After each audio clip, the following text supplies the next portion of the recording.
ክቡር ዶክተር ደሳለኝ ሰፋ ያለ የጥያቄ መቅድም ካነበቡልን በኋላ አንድ ጥያቄ ጠይቀዋል። ለዚያ ጥያቄያቸውም ራሳቸው ምላሽ ሰጥተዋል። ጠይቀው ስለመለሱ እንዲሁ ማለፍ ይቻላል።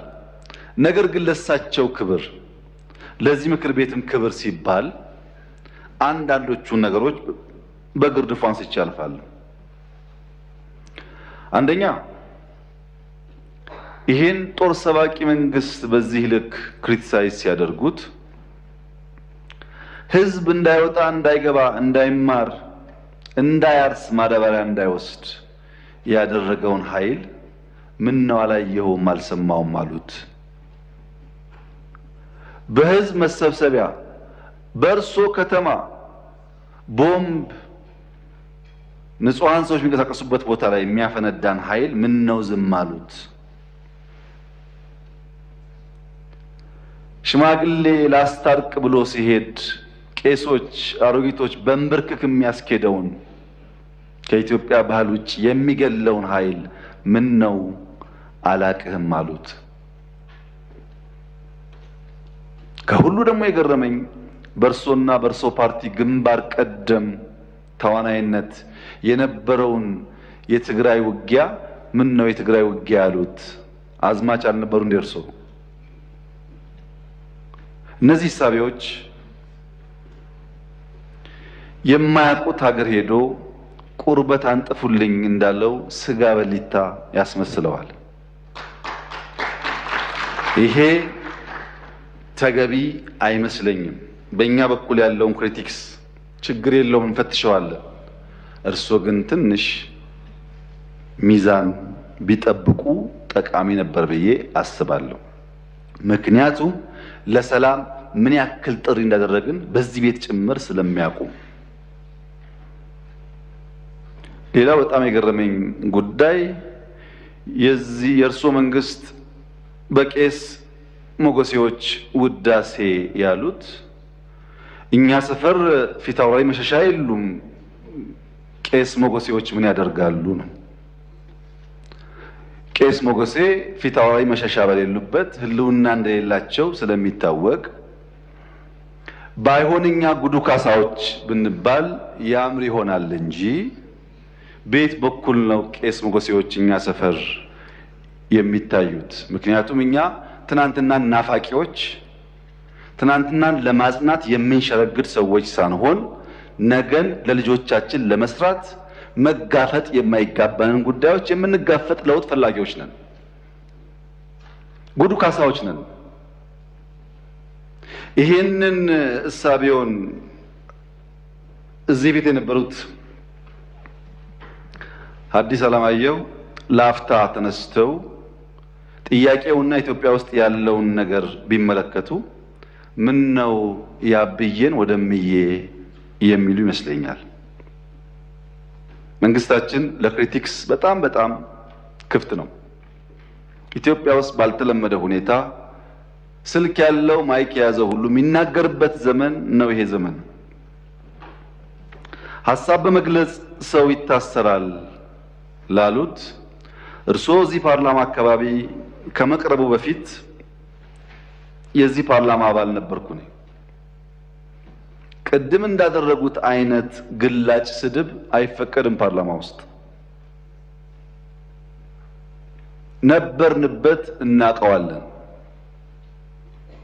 ሰው በንግግሩ የሚታሰር ከሆነ ጦረኛ፣ ግጭት ጨማቂ፣ ጆሮ የሌለው ከሚል በላይ ስድብ ምን አለ? እዚህ ፊት ለፊታችን ሆነው እየተሳደቡ እንኳን ካልታሰሩ ሰው በንግግሩ ብቻ አይታሰርም ማለት ነው።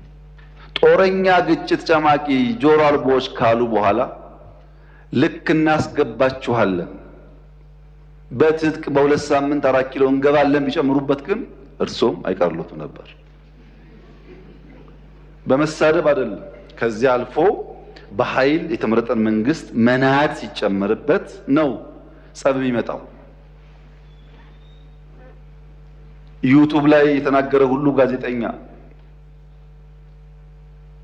ሆኖ ጋዜጠኞች ታሰሩ ያሉት እንደዚህ ዘመን መቼም የኢትዮጵያ ሕዝብ ይታዘባል። ከፓርላማም ውጭ ሰው እንዳሻው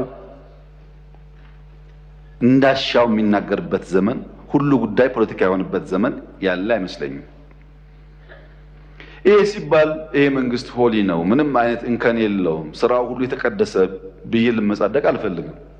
እርስዎ ካቀረባቸው ሀሳቦች ውስጥ መፈተሽ ያለባቸው ጉዳዮች ይኖራሉ፣ መታረም ያለባቸው ጉዳዮች ይኖራሉ።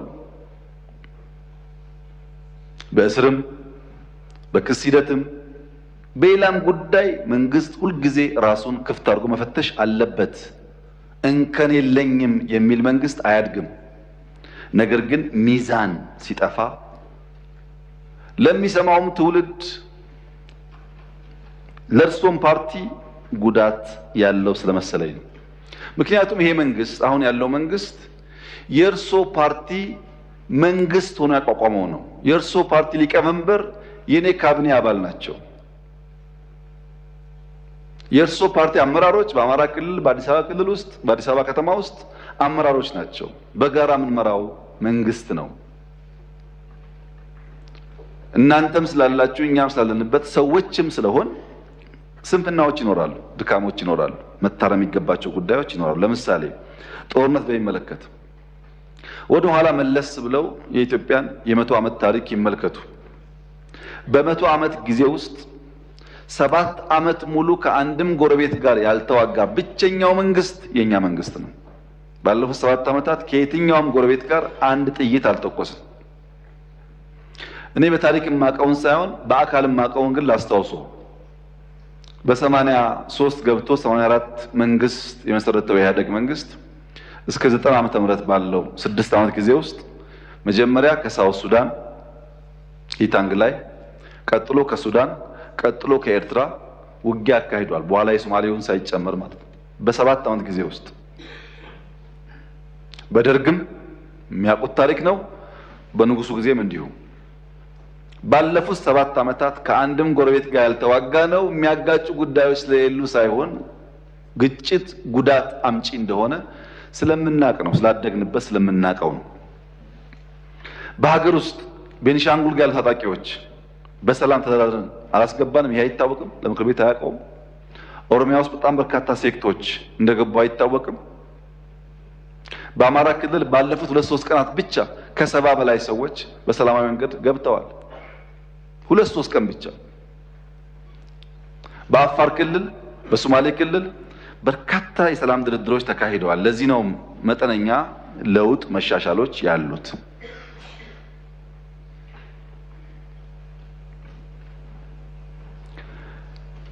ስለታሰሩ እስረኞች ያነሱት ይህ ፓርላማ እነዚህን እስረኞች ስንቴ ጎበኛቸው?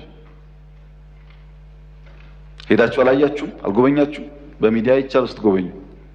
ድሮ እንኳን ፓርላማ በእንደዚህ አይነት ጉዳይ የታሰሩ ሰዎች መጎብኘት ይቅርና ታሳሪዎቹ ራሳቸው ከእስር ሲፈቱ የት ቦታ እንደታሰሩ አያውቁም። ተሸፍነው ገብተው ተሸፍነው ይወጣሉ። ይሄማ ተቀይሯል፣ ተሻሽሏል፣ ለውጥ አለ። የሚቀር ነገር አለ? አዎ አለ። ጀማሪዎች ስለሆን ማረም አለብን፣ ግን ለውድድር የሚቀርብ አይደለም። ብልጽግና በየትኛው መመዘኛ ከኢህአዴግ ጋር አይወዳደርም። በአደረጃጀቱ፣ በእሳቤው፣ በተግባሩ፣ በሚመራበት መርህ ለውድድር የሚቀርብ አይደለም። ይሄን ለእናንተ መንገር ለቀባሪ ማርዳት ያህል ስለሆነ አልፈልገውም።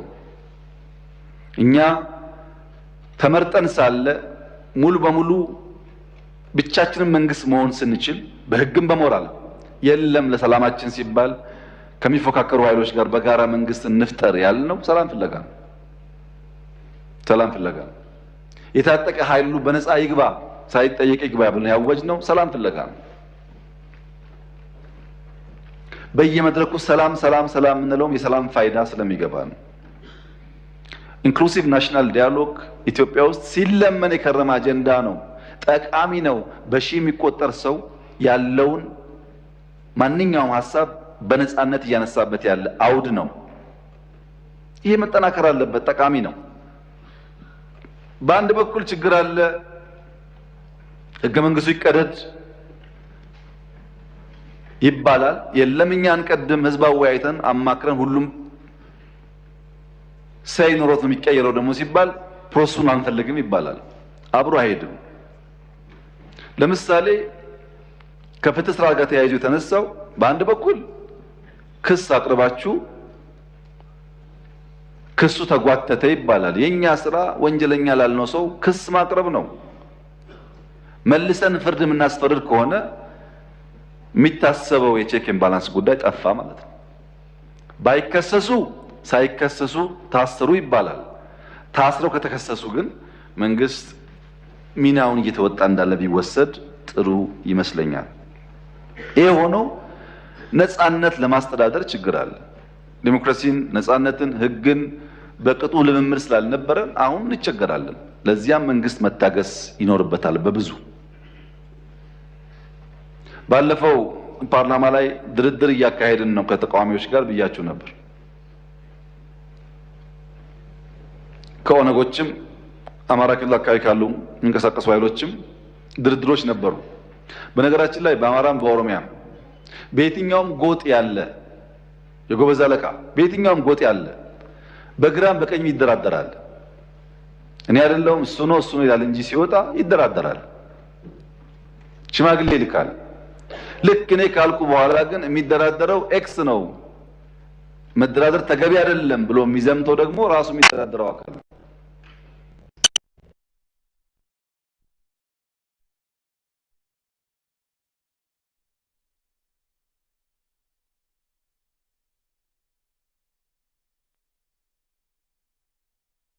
አማራ ክልል ላውጥም እንደዚሁ በሰላም ግቡ። መንግስት ሁልጊዜም እጁ የተዘረጋ ነው። በድርድር በሰላም ጉዳያችን ለመፍታት ትልቅ ፍላጎት አለን። ጥቅም ስለሌለው ዓላማውን ስለማያሳካ 5 ዓመት ብንዋጋ 6 ብንዋጋ ማንም ሰው 4 ኪሎ ስለማይደርስ ዋጋ የለውም። ዓላማ ለሌለው ነገር ደግሞ መጋደል ተገቢ ነው። ሰላሙ ከማንም በላይ እኛ የምንፈልገው ጉዳይ እንደሆነ ቢታሰብ። ሁሉ ነገር ጨለማ ነው፣ ሁሉ ነገር ጥፋት ነው፣ ሁሉ ነገር አዘቅት ነው፣ ሁሉ ነገር የለም ላሉት ክቡር ዶክተር ደሳለኝ እኔ ለርሶ ነው ያዘንኩት። ምክንያቱም በዚህ ሁሉ ጨለምተኝነት፣ በዚህ ሁሉ ፔሲሚዝም ድንገት እድል ቢቀናውት ለኢትዮጵያ ሕዝብ ምንድነው የሚሰጡት? እርሱ በጨለማ ተውጠው ከጨለማ ብርሃን ያወጣ፣ ከጭንቀት ብርሃን ያወጣ፣ ተስፋ እንዴት አይሰንቁም? ይሄን አልቻላችሁም እኔ መጥቼ ቀይረዋለሁ እንኳን ቢሉን ነው የሚሻለው እንጂ ሁሉ ነገር ጨለማ ከሆነ ጥሩ አይደለም። ፖለቲካ የሚፈለገው በጨለማ ውስጥ በችግር ውስጥ ተስፋን ማሳየት ነው፣ ለውጥን ማሳየት ነው፣ ወደዚያ ሰውን መምራት ነው፣ መጨበጥ ነው እንጂ ችግር ብቻ መናገር አይደለምና የምንውልበት የምንሰማው የምንነጋገርበት ጉዳይ በገደል ማሚቱ ተመልሶ እያስተጋባብን እሱ ነገር እየኖርነው እንዳይሆን ጥንቃቄ ቢደረግ መልካም ነው ለማለት ነው። እርሶ ምላሽ እንደማይፈልጉ ቢናገሩም ለተከበረው ምክር ቤት ክብር ሲባል አንዳንዱ ጉዳይ ቢታይ ብዬ ነው። ካነሷቸው ጫፍ የወጡ ክሪቲክሶች እና ሂሶች መካከልም ቢሆን ለኛ ጠቃሚ የሚሆኑትን ጉዳዮች ግን ፈትሸን እንወስዳለን። ማደግ ስለምንፈልግ መለወጥ ስለምንፈልግ ከማንም ወገን የሚነሳ ክሪቲክስ በግርድፉ መጣል አንፈልግም። ሚዛናዊነት ግን ከርሶ እና ከመሰሎቹ እንጠብቃለን ለማለት ነው።